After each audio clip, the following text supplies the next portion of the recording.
Seiring meluasnya kekaisaran Romawi, bukan hanya tentara, perdagangan, dan bahasa yang menyebar ke berbagai wilayah, banyak kepercayaan dan agama juga ikut tersebar. Salah satunya adalah sebuah perkumpulan rahasia yang menyembah dewa si Mitras. Di dalam kuil-kuil kecil dan gelap, para anggotanya berkumpul untuk melakukan ritual yang tidak mereka perlihatkan kepada publik. Faktanya, tidak ditemukan kitab suci lengkap yang menjelaskan kepercayaan mereka. Sebagian besar pengetahuan para sejarawan hanya berasal dari reruntuhan kuil, prasasti, patung, dan gambar-gambar yang ditinggalkan oleh para pengikutnya. Karena itu, banyak bagian dari agama Mitras yang sulit untuk direkonstruksi secara tepat. Bukti yang jelas tentang pemujaan kepada Mitras muncul di Kekaisaran Romawi pada akhir abad pertama Masehi. Pada abad kedua dan ketiga Masehi, kuil-kuilnya sudah dapat ditemukan di bagian-bagian terpencil Kekaisaran. Tempat-tempat pemujaan juga telah ditemukan, termasuk di Britania, di utara, hingga Suriah di timur. Banyak pengikutnya adalah para tentara, pejabat, pedagang, dan laki-laki lain yang sering bepergian ke berbagai bagian Kekaisaran Romawi. Mitras biasanya digambarkan sebagai seorang pria muda yang mengenakan pakaian bergaya timur. Ia memakai celana panjang dan topi lembut yang disebut topi Frigia. Dalam gambaran yang paling terkenal, Mitras berlutut di atas ekor banteng sambil menusuk lehernya. Ada anjing, ular, dan kalajengking juga di sekitarnya. Gambar ini sekarang disebut Torok Toni, dan hampir setiap kuil Mitras memiliki versinya sendiri. Sebenarnya ini bukan hanya sekedar adegan berburu atau membunuh hewan. Kemungkinan besar ada makna yang lebih dalam tentang keteraturan dunia, langit, kehidupan, dan kematian. Namun karena tidak ada penjelasan lengkap yang ditinggalkan oleh para pengikutnya sendiri, para peneliti terus mempelajari pesan sebenarnya dari gambar tersebut. Dan saya tambahkan, dewa Mitras dari Romawi berbeda dengan dewa Mitra atau Mitra yang lebih tua. Mereka berbeda meskipun nama mereka berhubungan. Ribuan tahun sebelum kemunculan kultus Mitras di Roma, nama Mitras sudah dikenal dalam tradisi kuno India dan Iran. Dalam kepercayaan lama Iran, Mitra dikaitkan dengan perjanjian, janji, kesetiaan, cahaya, dan keteraturan. Dipercaya bahwa dia mengawasi orang-orang yang menepati janji mereka dan menghukum mereka yang melanggar janji mereka. Meskipun demikian, di sini orang Romawi mendapatkan nama Mitras karena pengaruh dan tradisi yang lebih tua. Namun agama yang berkembang di Kekaisaran Romawi ini memiliki kuil, simbol, tingkatan keanggotaan, dan cara beribadahnya sendiri pada awal abad ke-20. Sejarawan yang bernama Franz Common memperkenalkan gagasan bahwa pemujaan Mitras Romawi hampir secara langsung dibawa dari Persia ke Kekaisaran Romawi. Dalam pandangan ini, mungkin ini disebarkan oleh para tentara Romawi yang berasal dari kampanye di timur. Penjelasan Common sangat berpengaruh. Namun seiring semakin banyaknya penemuan arkeologi, para peneliti berikutnya melihat bahwa asal-usul agama ini lebih rumit. Memang benar ada pengaruh Iran yang jelas pada nama dan penampilan Mitras. Namun banyak ritual utama dan simbol dari kelompok Romawi baru muncul di dalam budaya mereka sendiri. Artinya, sekarang lebih terlihat bahwa kultus Mitras adalah agama baru yang terbentuk hanya di dalam Kekaisaran Romawi. Bersamaan dengan penyebaran kelompok Mitras, kekristenan juga semakin meluas. Keduanya sama-sama dimulai sebagai komunitas agama kecil di dalam sebuah kekaisaran yang penuh dengan berbagai dewa dan kepercayaan. Karena mereka ada pada waktu yang sama, mereka sering dibandingkan hingga saat ini. Ada cerita yang mengatakan bahwa mereka berdua lahir pada tanggal 25, Mitras dan Yesus. Konon juga sama-sama lahir dari seorang perawan dan sama-sama memiliki 12 murid. Namun dari patung, prasasti, dan kuil Mitras yang masih ada, tidak ada bukti jelas yang menunjukkan cerita seperti itu tentang kehidupannya. Sebaliknya, seni biasanya menggambarkan Mitras keluar dari sebuah batu. Tidak ada juga cerita yang ditemukan tentang 12 muridnya. Figur-figur yang bersamanya dalam gambar biasanya adalah Sinakautes dan Kautopates, dua tokoh yang memegang obor yang mungkin mewakili terbit dan terbenamnya matahari atau kekuatan yang berlawanan antara terang dan gelap. Kisah asli Mitras bukanlah salinan sederhana dari kisah Yesus. Sebaliknya, lebih penting bagi kita untuk fokus pada bagaimana para pengikutnya membentuk sebuah organisasi yang terstruktur dan mengapa hal itu menjadi menarik bagi para tentara Romawi, serta apa yang mereka lakukan di dalam kuil-kuil mereka yang tersembunyi di bawah tanah. Untuk menjawab pertanyaan-pertanyaan itu, kita harus masuk ke tempat di mana para pengikut Mitras berkumpul. Kuil mereka yang sempit, gelap, dan menyerupai gua yang disebut Mitraium. Mitraium bukanlah kuil biasa yang memiliki aula luas dan pilar-pilar tinggi. Biasanya ini adalah ruangan sempit dan memanjang yang dibuat di bawah tanah atau diatur agar terlihat seperti gua. Umumnya ada dua bangku panjang di kedua sisi dengan lorong di tengah. Sebagian besar Mitraium berukuran kecil. Karena itu, jumlah pria yang bisa berkumpul di dalam juga terbatas. Setiap kelompok memiliki komunitasnya sendiri yang erat, bukan satu jemaat besar yang dipimpin dari satu pusat. Di ujung ruangan terdapat gambar Mitras yang sedang membunuh banteng. Gambar ini menghadap para anggota yang duduk di kedua sisi. Dengan pengaturan seperti ini, seolah-olah Mitras ikut serta dalam pertemuan tersebut dan menyaksikan saat para pengikutnya berkumpul untuk makan bersama. Makan bersama sangat penting dalam ibadah mereka. Ditemukan tulang hewan, wadah, piring, alat masak, dan perlengkapan makan lainnya di beberapa Mitraium. Bukti-bukti ini menunjukkan bahwa para anggota menyiapkan dan berbagi makanan sebagai bagian dari aktivitas mereka. Santapan keagamaan adalah hal yang umum di dunia Romawi. Berbagai agama menggunakan makanan untuk mempererat hubungan antar anggotanya dan menunjukkan hubungan mereka dengan seorang dewa. Karena itu, kemiripan beberapa makanan atau simbol saja tidak cukup untuk mengatakan bahwa satu agama meniru agama lain. Pada abad-abad awal kekristenan, beberapa penulis Kristen membandingkan makanan para pengikut Mitras dengan roti dan anggur yang digunakan oleh orang Kristen. Namun, pengetahuan tentang doa yang tepat, makna, dan cara pelaksanaan jamuan ritual Mitras sangat terbatas. Yang jelas dari arkeologi hanyalah bahwa berbagi makanan itu penting dalam komunitas mereka. Lebih sulit untuk menjelaskan gambar yang ada di ujung kuil. Dalam Toroktoni, Mitras berlutut di belakang banteng sambil menarik kepala banteng ke atas dan menusuk lehernya. Seringkali ada anjing yang mendekati luka dan ular yang merayap di bawahnya. Kalajengking berada di bagian tubuh banteng dan burung gagak yang mengamati adegan tersebut. Dalam versi lain juga terlihat matahari, bulan, dan bintang-bintang. Tidak ada bukti arkeologis bahwa para anggota secara rutin membunuh banteng sungguhan di dalam Mitraium. Sebagian besar kuil ini juga terlalu kecil untuk melakukan kegiatan seperti itu.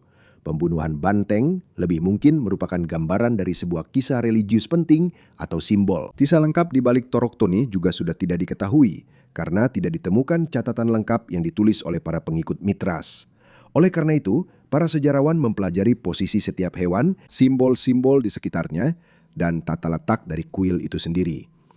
Ada peneliti yang menemukan hubungan dengan astronomi dan astrologi. Astronomi adalah studi tentang benda-benda di luar angkasa, sedangkan astrologi adalah kepercayaan kuno yang mengatakan bahwa pergerakan bintang dan planet berhubungan dengan kehidupan manusia. Di beberapa Mitraium dapat ditemukan 12 tanda zodiak, planet-planet, dan gambar-gambar lain dari langit. Di Mitraium 7 Sfera di Ostia, sebuah kota pelabuhan kuno dekat Roma, simbol-simbol zodiak dan planet diletakkan di lantai dan di samping kursi-kursi.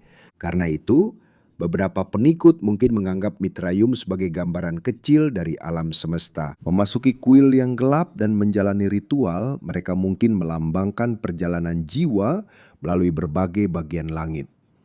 Ini adalah penjelasan penting yang dipelajari oleh para sarjana, namun makna aslinya tidak dapat sepenuhnya dipulihkan. Tidak sembarang pria bisa masuk dan menyebut dirinya sebagai pengikut Mitras. Dia harus terlebih dahulu menjalani inisiasi atau ritual penerimaan sebagai anggota. Setelah itu, dia bisa melewati tingkat-tingkat berikutnya di dalam perkumpulan. Menurut catatan kuno dan mosaik yang ditemukan di Ostia, ada 7 tingkatan yang dikaitkan dengan pemujaan kepada Mitras. Anggota dimulai sebagai burung gagak, kemudian menjadi pengantin pria, prajurit, singa, orang Persia, pelari matahari, dan tingkat tertinggi yang disebut sebagai bapa. Setiap tingkatan memiliki simbolnya sendiri, dan mungkin ada pakaian khusus, tugas, ujian, dan ritual yang terkait. Misalnya, burung gagak dapat membantu dalam tugas-tugas kelompok. Sementara itu, singa merupakan tingkat yang penting bagi anggota yang sudah lebih aktif dalam komunitas keagamaan mereka. Bapa berperan sebagai pemimpin utama di sebuah Mitraium lokal. Ini tidak berarti ada satu bapa yang memimpin semua pengikut di seluruh kekaisaran Romawi. Setiap kelompok kecil bisa memiliki kepemimpinan sendiri dan tempat ibadah sendiri. Tidak pasti apakah 7 tingkatan itu sama di semua tempat. Bukti paling jelas tentang hal ini ada di Italia dan di beberapa bagian kekaisaran. Mungkin ada perbedaan dalam ritual dan organisasi, tergantung pada kota, waktu, dan kelompok lokal. Nama-nama laki-laki saja yang biasanya ditemukan pada prasasti anggota yang tersisa. Karena itu, pemujaan Mitras Romawi secara luas dianggap sebagai perkumpulan yang terutama terdiri dari laki-laki.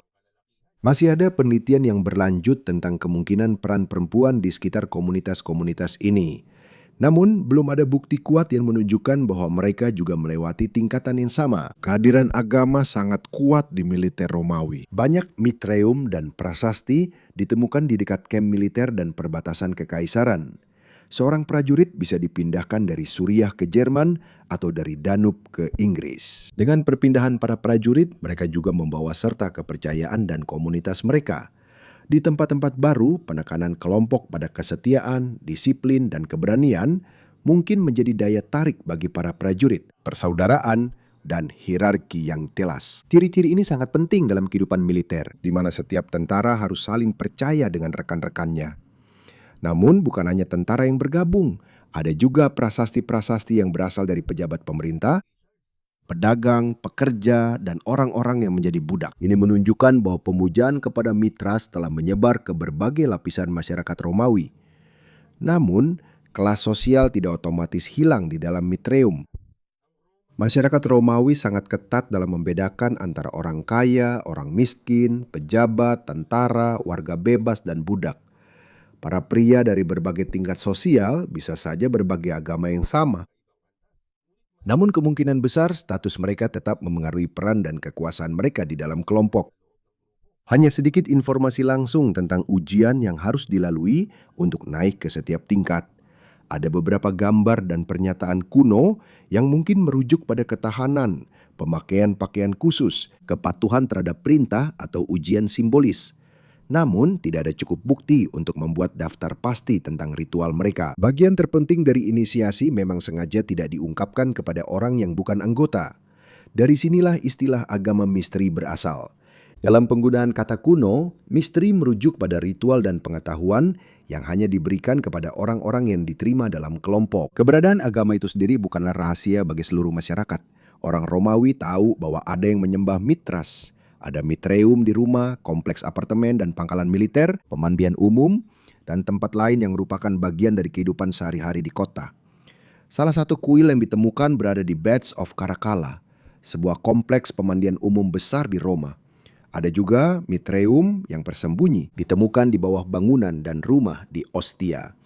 Jadi meskipun beberapa ritual bersifat pribadi, para anggota tidak harus hidup seperti kelompok yang selalu bersembunyi dari pemerintah. Faktanya, kuil-kuil kecil ini adalah bagian dari masyarakat Romawi itu sendiri.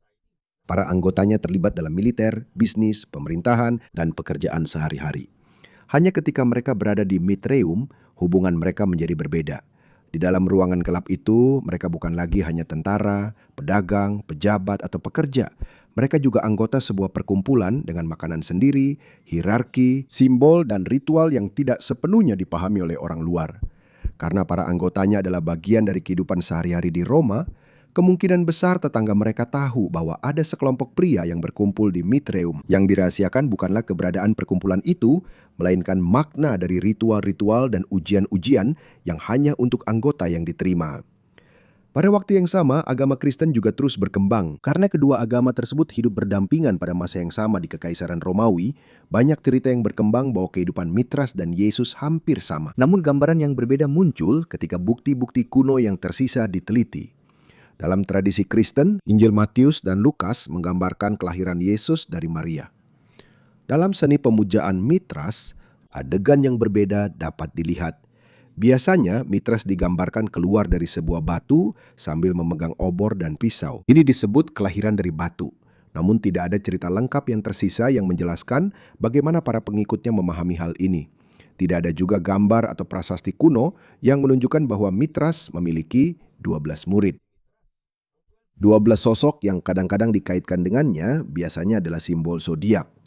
Mereka lebih terkait dengan langit dan astrologi daripada sekelompok murid seperti yang ada dalam kisah Yesus.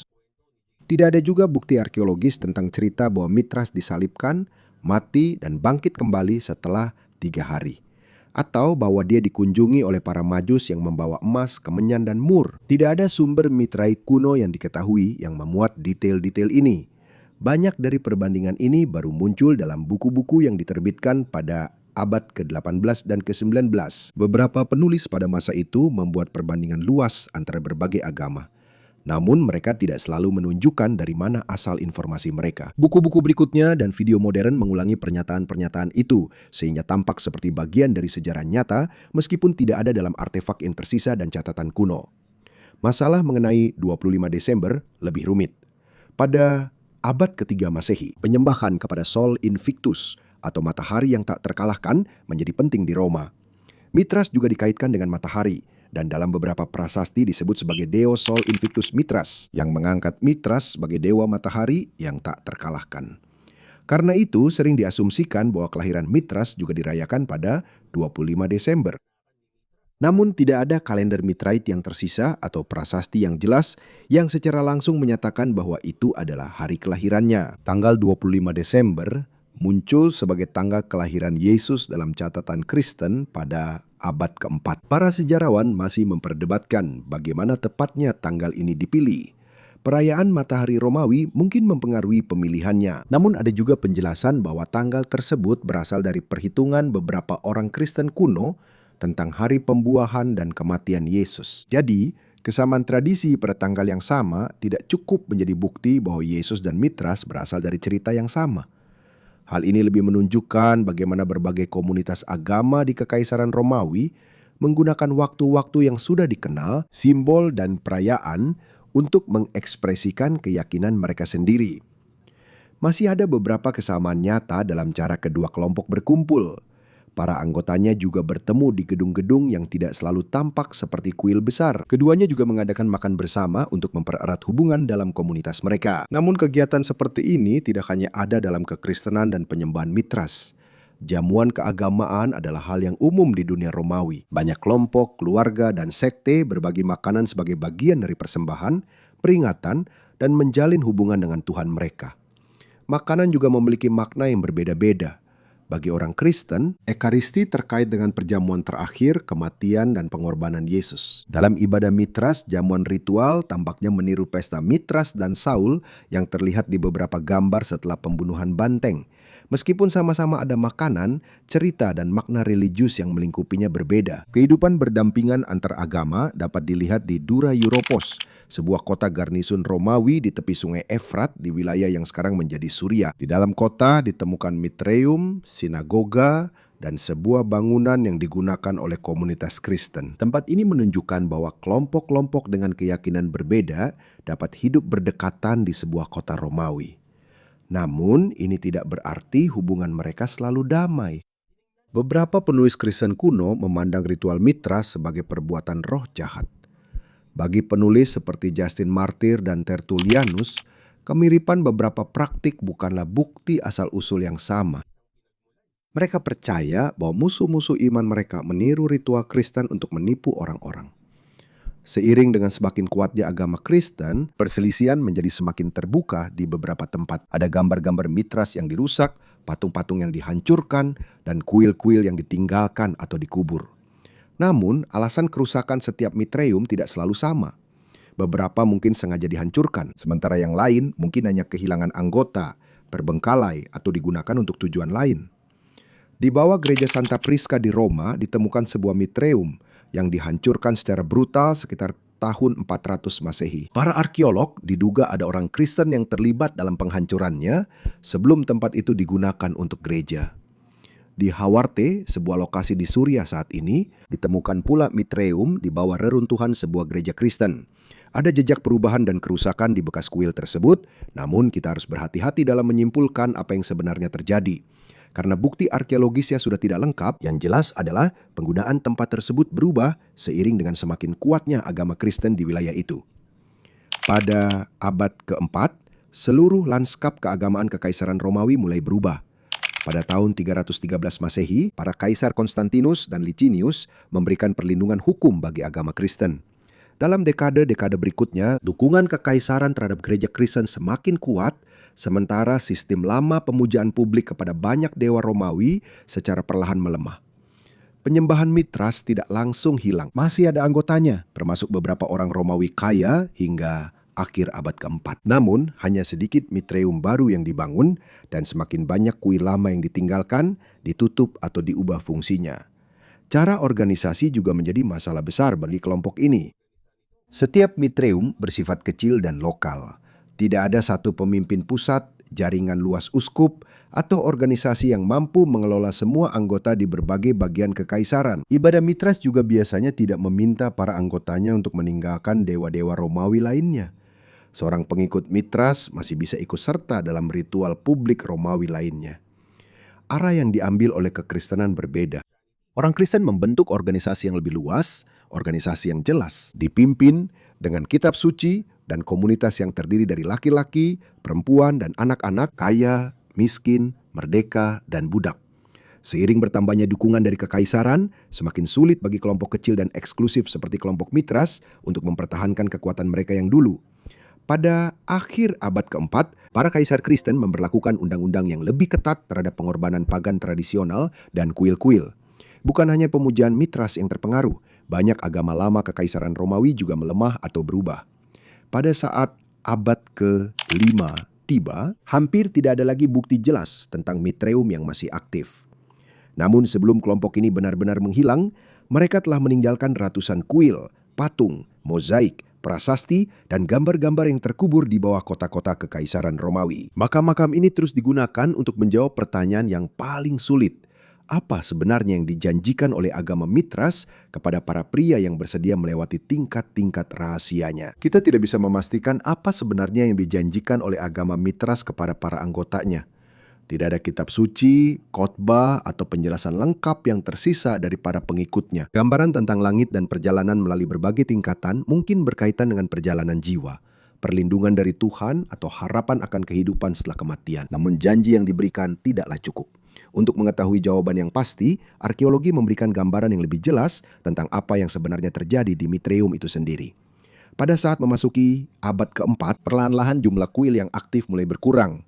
Hal ini tidak terjadi secara serentak di seluruh kekaisaran Romawi. Ada Mitreum yang terus digunakan, ada yang dihancurkan, dan ada juga yang ditinggalkan dengan peralatan yang masih rapi. Keadaan yang berbeda-beda ini menunjukkan bahwa tidak ada satu peristiwa tunggal yang secara tiba-tiba menghilangkan pemujaan Mitras. Perubahan pada pemerintahan Romawi memberikan dampak besar.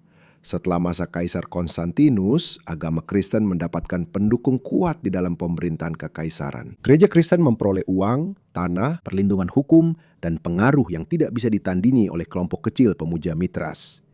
Bersamaan dengan itu, kemungkinan ada mantan pengikut Mitras yang pindah ke agama Kristen. Seiring bertambahnya jumlah orang Kristen di kota-kota, unit militer, dan kantor pemerintahan, jumlah pria yang bersedia bergabung dan mempertahankan sebuah mitraium pun berkurang. Apa yang terjadi di perbatasan kekaisaran juga penting. Banyak kuil Mitras dibangun di dekat kamp militer dan pemukiman perbatasan. Pada akhir abad keempat dan awal abad kelima, daerah-daerah ini mengalami peperangan, perpindahan penduduk, perubahan penempatan militer, dan masuknya berbagai kelompok ke wilayah kekaisaran. Ketika satuan militer dipindahkan atau dibubarkan, para pria yang mendanai dan menggunakan mitraium setempat juga ikut hilang. Beberapa kuil mungkin hancur akibat serangan, yang lainnya hanya ditinggalkan ketika komunitas yang mengelolanya menghilang. Mungkin juga perang berkepanjangan antara Romawi dan Kekaisaran Persia turut memengaruhi. Karena Persia adalah asal-usul pakaian dan nama Mitras, mungkin menjadi tidak menyenangkan bagi beberapa orang Romawi. Gambaran seperti ini di masa ketegangan di perbatasan timur. Namun tidak ada cukup bukti yang menunjukkan bahwa ini adalah alasan utama runtuhnya agama tersebut. Ada juga mitraium yang ditemukan hampir utuh dan tanpa tanda-tanda jelas adanya perusakan dengan kekerasan. Di beberapa tempat tampaknya ruangan dibersihkan, pintu masuk ditutup, dan kuil dibiarkan begitu saja. Mungkin para anggota kehilangan minat berpindah ke agama lain, atau tidak menemukan generasi baru yang akan melanjutkan kelompok tersebut. Detail ini penting karena menunjukkan bahwa tidak semua agama lama di Kekaisaran Romawi hilang melalui penganiayaan besar-besaran. Di beberapa kota memang terjadi perusakan, Di tempat lain, masyarakat hanya berubah sampai kelompok kecil itu tidak bisa bertahan lagi. Dunia yang dulu mendukung pemujaan Mitras perlahan menghilang. Militer Romawi berubah. Beberapa komunitas perbatasan melemah. Kekristenan menjadi semakin kuat. Dukungan dari para patron kaya menghilang. Anggota baru semakin sedikit.